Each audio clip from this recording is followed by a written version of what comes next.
जिस तरह से कल प्रधानमंत्री जी के खिलाफ टिप्पणी की गई, हमारे आदि तो शब्दों का उपयोग किया गया है। नहीं, आप बताइए ये कौन से जो है सभ्य देश में इस तरह से खुलेआम जो है एक पब्लिक रैली में आप किसी के मरने की दुहाइयां दे रहे हैं और किसी को बद्दुआएं दे रहे हैं, किसी को अपशब्द बोल रहे हैं।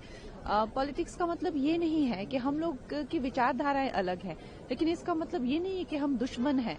किसी के मरने की ये इस तरह की कामना करना या किसी तरह के उसके नारे लगाना, लोगों को उत्साहित करना, मतलब एग्रीवेट करना कि भाई आपको वो ये मरने चाहिए या मोदी तेरी कब्र को, इस तरह के गंदे अपशब्द बोलना, हम इस बात से बहुत हर्ट हैं। पूरा देश इस बात से पूरा हर्ट है क्योंकि वो 140 करोड़ लोगों के चुने हुए डेमोक्रेटिक प्रधानमंत्री हैं, विश्व के सबसे लोकप्रिय नेता हैं। उनके फैन सिर्फ इंडिया तक सीमित नहीं हैं। हम सब बहुत ही दुखी हैं और एक तरह से अगर बात यहाँ तक पहुँच गई है तो ये कोई सही बात नहीं है और इसके लिए we should take some. JP Nadda ने सोनिया गांधी से माफी मांगनी चाहिए, क्योंकि अगर ये इस तरह के ऑपोजिशन लीडर्स हो गए जिन्हें हम लीडर्स कहते हैं, ये अच्छा प्रेसिडेंट नहीं दुनिया के सामने लाएंगे, अच्छा प्रेसिडेंट नहीं दुनिया युवाओं के सामने लाएंगे, तो दुनिया में क्या इस समय तो एक खून खराबे का माहौल बनेगा। और इस तरीके से जो है कोई भी किसी की भी पहले तो मारने की कामना करते हैं, इच्छा करते हैं, बाद में कोई हिम्मत भी कर सकता है इस तरह के काम की, क्योंकि आप इसको ओपन बना रहे हैं। तो ये हम बहुत हर्ट हैं इस बात को लेकर और बहुत चिंतित भी हैं कि ये राजनीति में किस तरह का दौर आ रहा है और किस तरह का माहौल बन रहा है। जो है वो फेस वैल्यू पे है, क्योंकि 6-7 बार के मेरे ख्याल वो एमएलए हैं, तो उनको एक्सपीरियंस बहुत है। युवा मोर्चा के अध्यक्ष रहे हैं, वो एक्सपीरियंस उनको बहुत है। और जितना हमारे पास सूचना आई है, प्रशासन, सुशासन और वो सब कुछ एक्सपीरियंस, अनुभव, वो सारा कुछ है उनके पास। तो अगर संसदीय बोर्ड ने उनको अध्यक्ष बनाया है तो मुझे लगता है कुछ ये सब काम सोच समझ कर ही किए जाते हैं और बड़ा अच्छा है अगर इतना एक्सपीरियंस व्यक्ति को बनाया गया है। तो कांग्रेस के नेताओं के दौरे लगातार जिस तरीके से प्रधानमंत्री पर अपशब्द कहे जाते हैं, चुनाव आयोग पर निशाना साधा जा रहा है, क्या कहेंगे इस पे? कहना क्या है, कितनी बार तो कह चुके हैं। उनके मन में जो भी आता है वो कहते हैं। वो अच्छे कामों के सिवा या जो काम करने चाहिए देश के लिए, उनके सिवा ये सब काम करते हैं बाकी के। सर, किरण रिजिजू ने ये कहा है कि जानबूझ के इस तरीके की जो भाषा का प्रयोग किया जा रहा है प्रधानमंत्री मोदी को लेकर अपनी मेगा रैली में कांग्रेस कर रही है, तो ये बिल्कुल गलत है। किसी भी विषय पर हम भाग नहीं रहे हैं, अगर चर्चा करना है तो पार्लियामेंट में करें। इस तरह का रवैया बिल्कुल भी सही नहीं है। क्या बिल्कुल नहीं, वो बाहर कहते हैं, पार्लियामेंट के बाहर बात करते हैं, अपने घर में अपने मेंबर्स के साथ बैठ, जो उनकी इंसाइडर्स मीटिंग होती है उनमें वो अपशब्द का प्रयोग करते हैं। तो ये मतलब बेसिकली फेस नहीं करना चाहते वो किसी भी चीज को। वो कहते हैं कि जैसे कहते हैं ना कि कोई व्यक्ति भागते भागते गाली देता हुआ चला जाता है, वो उस तरह का एटीट्यूड है उनका बेसिकली, जो आम लोगों का होता है। अच्छा नहीं है बिल्कुल, it can not be appreciated, बल्कि उसकी निंदा की जानी चाहिए। राष्ट्रीय कार्यकारी अध्यक्ष बनाया गया, इस पर आपका क्या कहना है? नितिन नवीन को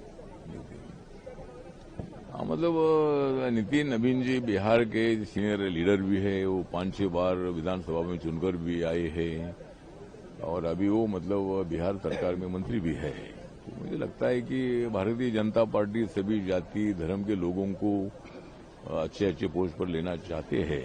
तो माननीय जेपी नड्डा जी तो मतलब राष्ट्रीय अध्यक्ष अभी थे ही थे, लेकिन नवीन जी को जो अध्यक्ष बनाया है अच्छी बात है। मतलब सभी वर्गों को न्याय देने की भूमिका नरेंद्र मोदी जी की है और उनको कार्यकारी अध्यक्ष बनाया है। मैं मेरे पार्टी की तरफ से उनका इस्तेमाल करता हूं, उनका आभार व्यक्त करता हूं और वो अच्छा काम करेगा, ऐसा मुझे पूरा विश्वास है।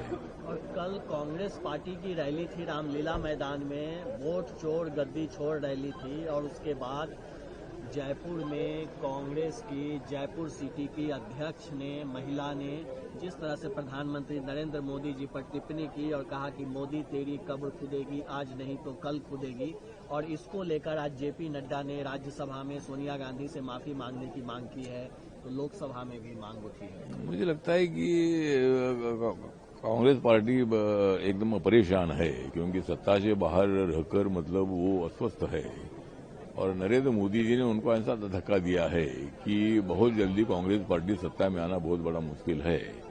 इसीलिए उन्होंने मतलब वोट चोरी होता है, तो जब कांग्रेस पार्टी इतने साल सत्ता में रहती थी तब क्या वोट चोरी होता था क्या?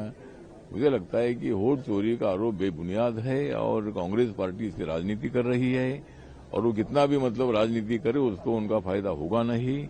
और राजस्थान के जो कांग्रेस की एक लीडर है उन्होंने नरेंद्र मोदी जी के बारे में जो बात की है ये बहुत निंदाजनक है और मुझे लगता है कि सोनिया गांधी ने इसके लिए माफी मांगनी चाहिए और जो मतलब कांग्रेस पार्टी के नेता जो महिला नेता है उनके ऊपर कार्रवाई होनी चाहिए। इसी तरह की हमारी भी मांग है।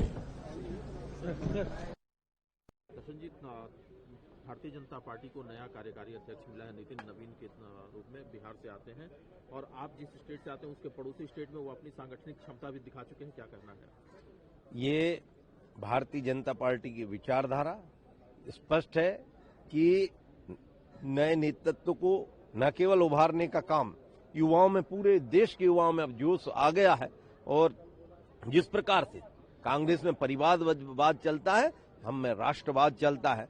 कार्यकर्ता आधारित कैडर बेस पार्टी हमारी है और इससे ये सिद्ध होता है कि भारतीय जनता पार्टी के सबसे महत्वपूर्ण दायित्व पर एक युवा को स्थान देने में पूरे देश में ऊर्जा का संचार हुआ है।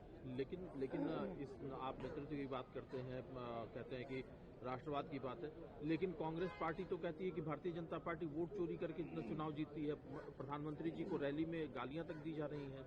ये भाषा शैली राजनीति में हमेशा मर्यादित रहना चाहिए और ये उनकी कुंठित मानसिकता का प्रतीक भी है और जिसका परिणाम वो भुगत भी रहे हैं। अभी बिहार में भुगता और आगे भी भुगतते रहेंगे और केवल अनर्गल आरोप लगाने से, गलत आरोप लगाने से व्यक्ति ऊपर नहीं हो जाएगा, केवल तेज आवाज में बोलने से व्यक्ति अच्छा नहीं हो जाएगा। ये तो देश सब देख रहा है और उससे कांग्रेस और उसके सहयोगी दल धीरे धीरे गर्त में जाएंगे और बुरी हालत उनकी होगी।